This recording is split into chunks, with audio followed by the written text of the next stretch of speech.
Hey, everybody, and welcome to this week's first episode of The Nonprofits.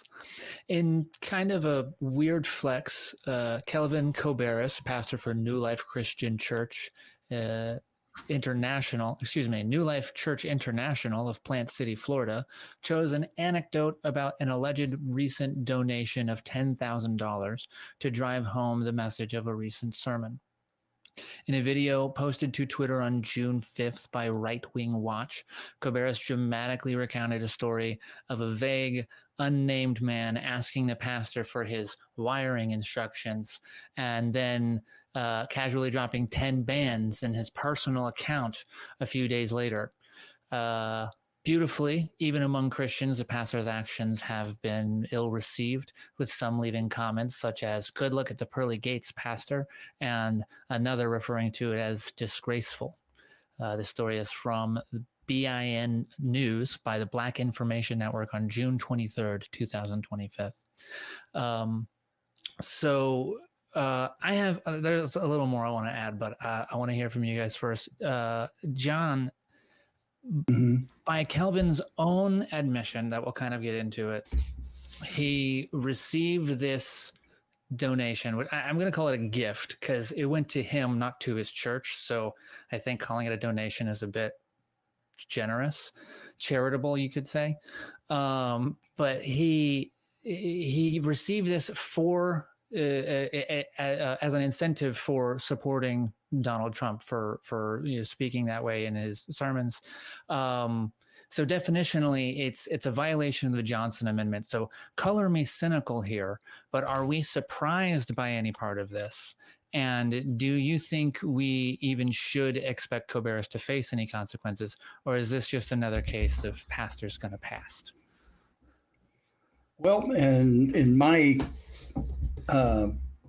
not so,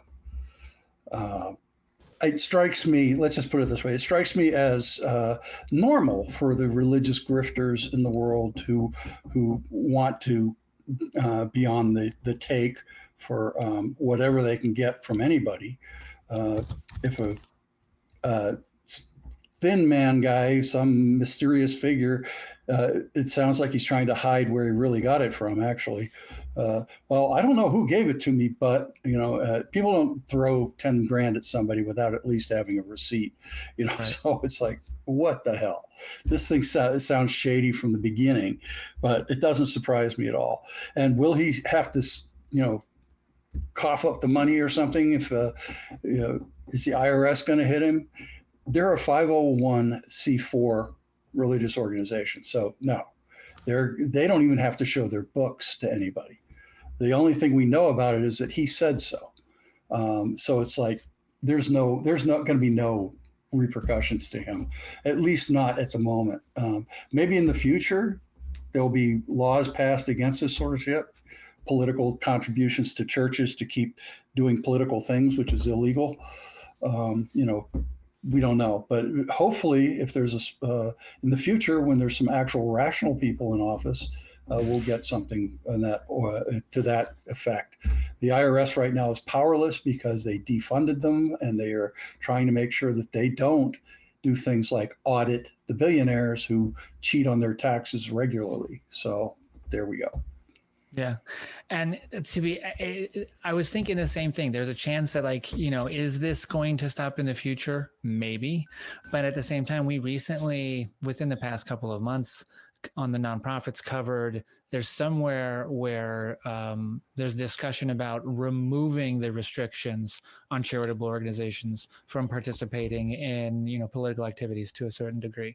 So not only would this not be enforced more, but they would be removing it, and this would just start taking place legally more because they're already doing this anyway. So and we're not punishing them for it. So let's just remove the restriction.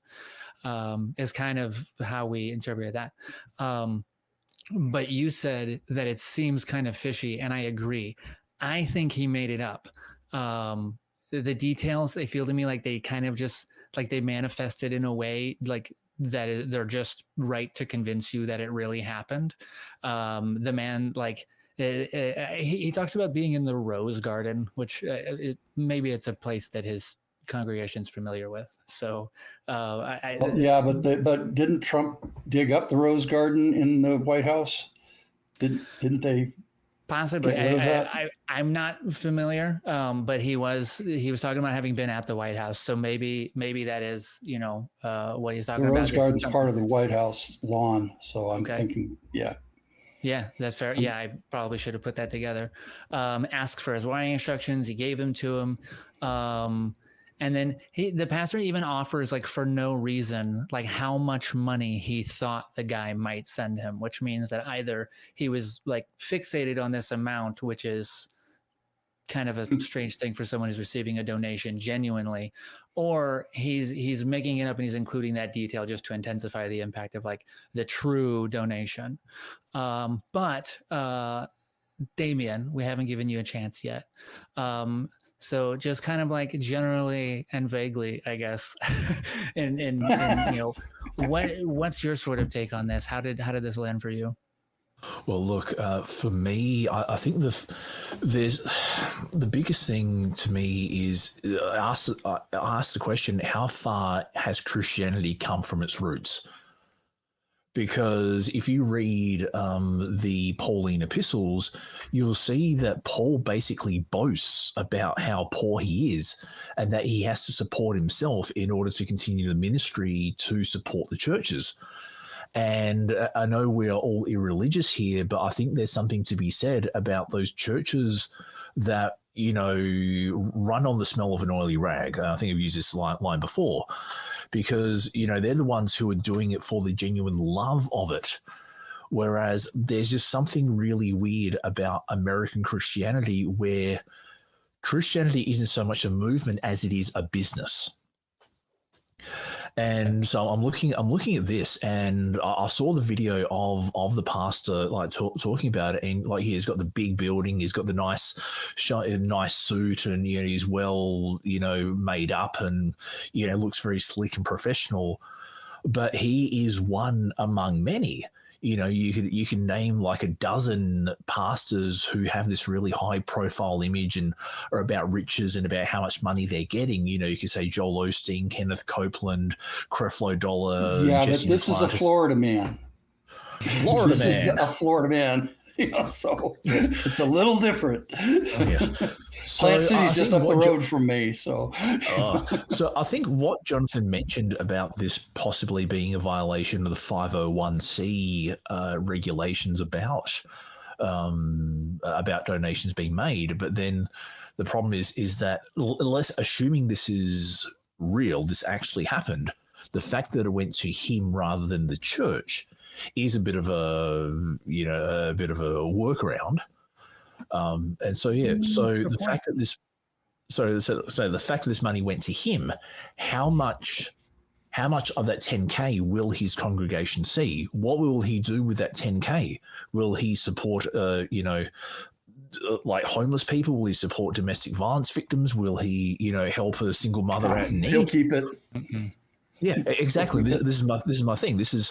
If this were, I suppose, like a more genuine social Christianity, that 10K would be used for charitable purposes to help the congregation rather than to gain interest in this guy's big fat bank account.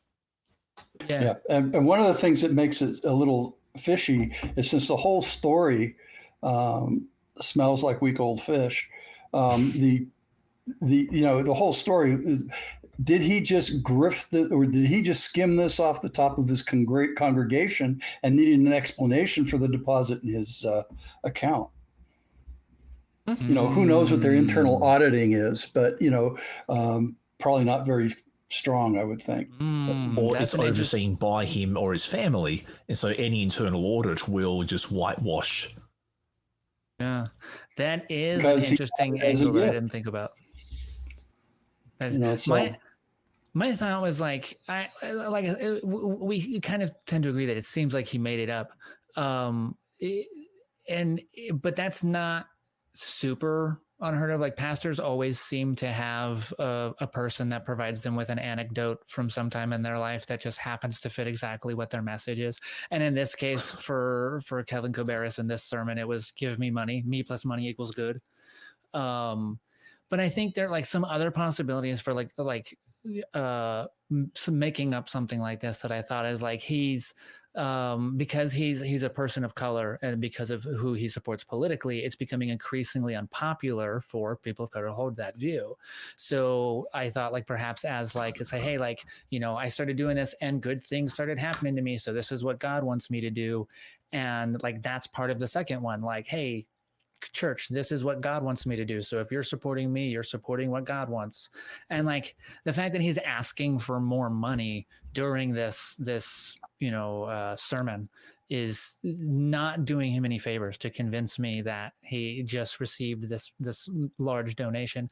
And it doesn't look like he's hurting for money in the first place, like you mentioned earlier about his settings during in the video. Yeah. So I mean, we kind of all seem to be on the same page about that. I like the point you made,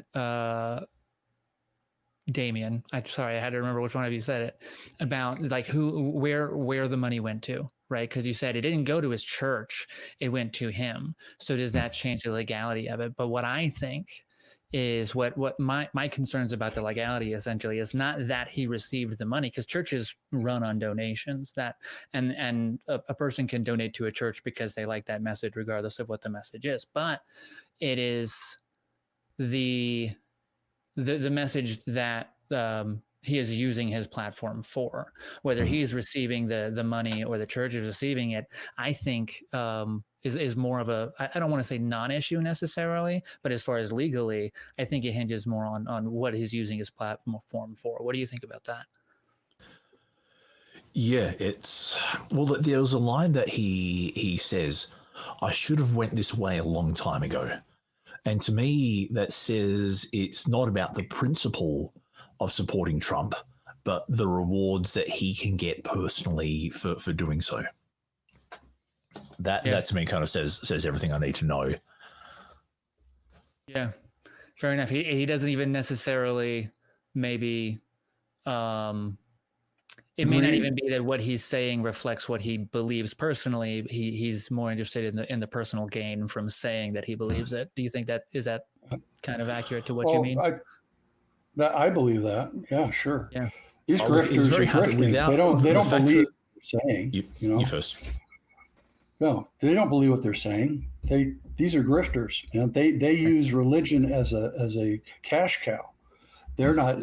They have nothing to do with believing anything other than I'm getting rich off of this. And all I have to do is not break character, and they will pay me their money, and a lot of it just for saying that I'm speaking to God. So pay me. They're literally paying him to be him, which is like to act, to be an actor, and fool them into thinking that he's actually a religious or blessed person, which is kind of like, okay, for us, it's kind of like, it's obvious that this is just a ploy. It's just another grift. It's another con. Just on that, Jonathan, the name Creflo Dollar, you may or may not have heard of him. He is a African-American pastor of a megachurch. And he once said in a sermon that, I know he said this jokingly, but I think it does reveal something, that, he said in a sermon that he wishes there were like barriers out the front of the church that as you walked in, it checked how much money you donated. And if you hadn't donated, like these big machines would come up and take you away. I thought that's so I don't. That may not be exactly what he said. But he said something along those lines that indicated that if you hadn't given enough, then you would be dealt with in some harsh method. I thought that's interesting. But then it turned out that police had been called to his home because of domestic violence allegations against his children. I thought, well. Yeah, it's just, like you have this, you play this character on stage, but then, if you're harming your children back home, then, wear your shiny suit as much as you want. But, if you're abusing your children, Right. then it's what's it worth, you know? Yeah. And with the attempt to make it seem like by having access to the church, I am more virtuous. I have the money to donate to the church. I'm more virtuous. I'm superior morally or ethically or whatever it may be. And then Yeah. with a dark a secret or skeletons in the closet, so to speak. Now, Yeah, if I because can, if I abuse can of raise one, children is seen everywhere in the churches, all of them. So they do that because it's a trusted position, and they have power over the kids and their parents, so they can keep themselves out of trouble by Yeah. doing nasty things to children. When they do but that, they can keep themselves out of trouble. if I can raise one line that he said in the video as well, and this is where he says the next day he hadn't sent anything. The pastor continued, adding, he initially thought the man had a little lying spirit and forgot what he told me. And to me, that brought back some bad memories, because I spent years in a church that believed in demons that would influence what you do or what you forgot or what you didn't do and all this kind of stuff. And like, for example, if you were an attractive young woman, you were essentially accused of having a spirit of Jezebel trying to lead men astray, things like that. And so it's just interesting that, I said, like, he might be doing this as part of the grift. Like, sure, we can attribute to that. Or even if he genuinely believes it, the fact that there are grown adults that believe that spiritual entities, cause people to lie to pastors about sending money. That's like, really? Come on. And it also implies that like that would be considered chaos from the perspective of like a demon, which is allegedly eternal and like immortal. Like that, just like telling a lie to a pastor is chaotic enough to qualify as demonic. Yeah, well, there you go. That's pretty good, John. I have a lot to say about that. Yeah, it sounded like you had more you wanted to add a little bit ago. Go ahead. What did you think? Well, if I can remember what I was thinking at the time, I was just thinking that, one other thing about some of these pastors, I'm quite sure actually believe somewhat in what they're doing. In other words, I'm sure there are pastors out there who are sincere. I'm not saying all pastors are like this guy, but this guy's words alone condemn him to that. There are a lot of pastors out there, I'm sure, who really think they're not causing any harm, even though they are. So it's like, how do you get people to understand that your religion is not supposed to be used as a weapon against other people? And that's where I get a little bit off kilter with this stuff, is because they've weaponized their religion to the point where, first off, it's a huge grift. They're supposed to have taken vows of poverty, back in the day, where there were, even the monks, though they ended up making tons of money on their beer and their wine that they grew and made, but they were supposed to be in vows of poverty, which means that they made a lot of money, but it all went to the bishop, and all the brothers were sitting down there working in the fields. So it's like, I don't get this. This has been one big grift for about 1,700 years. You would think that, after the first part, Christianity became popular because it was the Christian communities were like, had all the social niceties, all the nice social safety nets. If somebody got beaten almost to death, they would heal him. They would give him medical care. If he lost his job, they would find him another one, or the social connections were strong, and Christians took care of Christians, and they didn't need the government to be involved in that. But of course, when you're in a very violent era of humanity, one of the things that happens is that all the people who aren't Christians don't have this backup, right?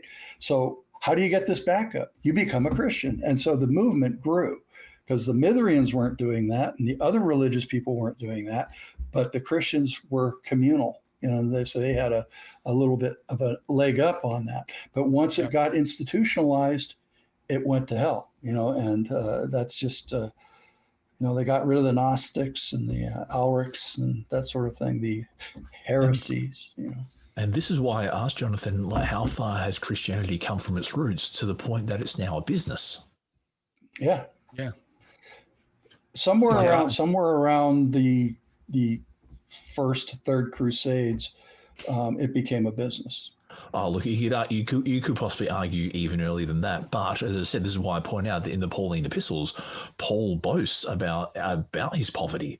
And I've no doubt that even throughout, even during the first Crusades, there were people who genuinely believed in it as a social movement to be doing good, regardless of the financial reward. But it's just that, with any enterprise, politics, religion, charity, like you name it, there will be people who are in it for the money. Yeah.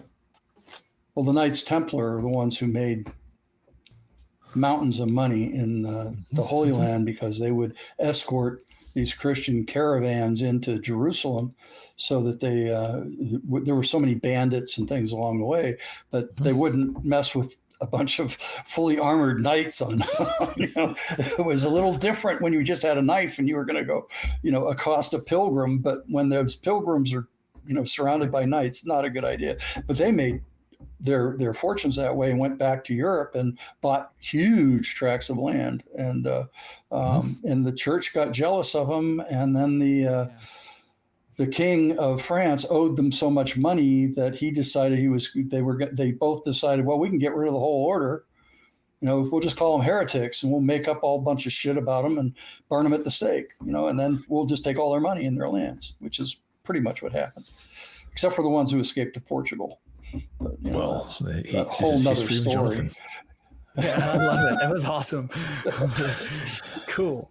But this isn't a history show. This is about but I think the history of religion is quite interesting. Just seeing how Christianity has morphed over the years. And look, I just wonder in like 100, 500, 1,000 years time, what will Christianity be, and how will Christians then look back on the businessification? What a weird word of Christianity in America, I guess. Of American Christianity now. Yeah, but that's and I agree. You had mentioned that at the beginning, Damien, and it was one of the things that kind of stuck in my mind about how Christianity, especially in America, is a business, or in the U.S., I should say, is a business. But I think that's kind of true of almost anything in the U.S. anymore. I think, even the U.S. itself is kind of just leaning towards running more like a business. But where there are people who want a thing, there are people who are willing to sell it. And with that being said, we have a merch store at tiny.cc/merchaca. So don't forget to check that out, and click below to like and subscribe and check out more videos from the nonprofits.